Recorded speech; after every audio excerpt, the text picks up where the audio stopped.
Number 6 देखिए क्या दिया है, दिया हुआ है कि vector A dot vector B इन दोनों का डॉट प्रोडक्ट 0 है और vector A cross vector B का डॉट क्रॉस प्रोडक्ट जो है यहाँ 0 वेक्टर हो रहा है।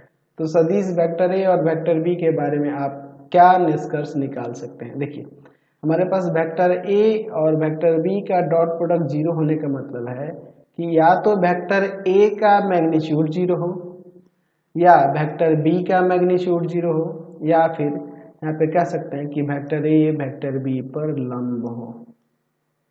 ठीक है, इनमें से कुछ भी हो सकता है। जब इनका डॉट प्रोडक्ट 0 हो रहा है तो इसका मतलब इन तीनों में से कुछ भी हो सकता है।